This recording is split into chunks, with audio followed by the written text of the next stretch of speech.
Hey, Joseph here. Today I'll be teaching you how to use the juice on the controller Hercules DJ Control Air.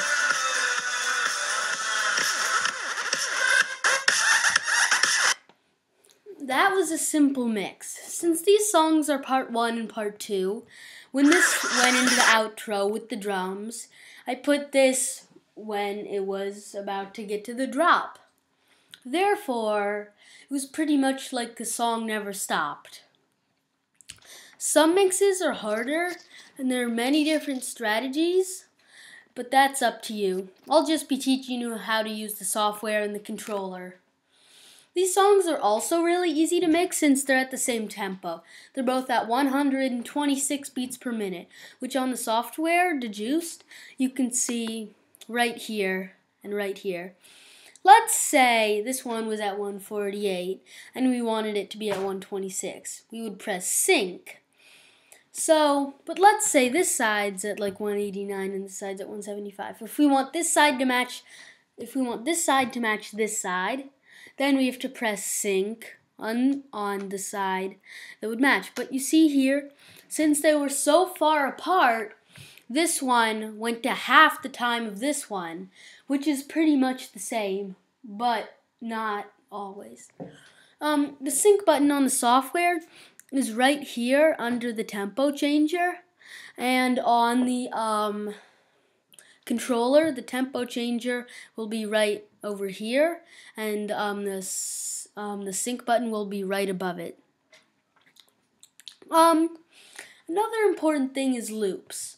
On the software, if you're playing, you can hit 4 to make a 4-measure loop, and 2 to make a 2-measure, 1 measure, 8 measure, and 16 measures. On the Hercules DJ Control Air, it's a little bit more complicated. First, you're going to have to select loops, which on the controller will be right about here, and it will be to the far left in between these. The 3 buttons in the middle say loops, effects, and samples, and they pretty much control what the pads do.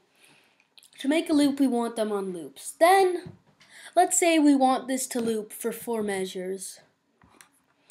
We would go 1, 2, 3, 4. Then, we have to hit the 1 to start the loop, and 2 to finish it. The 3 pad divides it in half, and the 4 pad doubles the length. Then to end the loop, hit 2. Effects are, you can add certain effects. So for example, I just added the flanger effect. Then the third one is sampling. To record a sample, you have to do it on screen. You check off the sample button. Then, for example, what you do is you start playing it and hit record when you want to start and then you want to stop. So now look.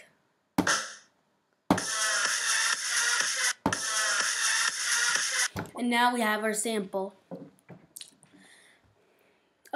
The 2 buttons that look like fast forward, right above your turntable, fast forward and fast backwards, are just, it moves you around the song a little bit. The turntables have 2 modes. Right above your crossfader, and which determines which song is playing.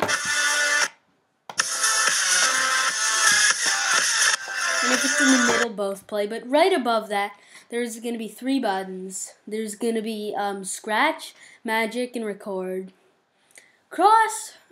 Scratching means that if it's selected, you can scratch. But if it's not selected, if you try to scratch, it will slow or speed up the song like this.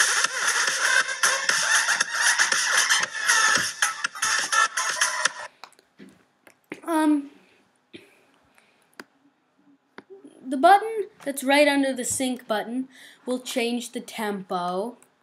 And these knobs right here change how much bass, middle, or treble sound there is. On the controller, on the side that's facing you, not on the top but on the side, you'll see a big headphone output, Q, mix, and then plus and minus volume signs.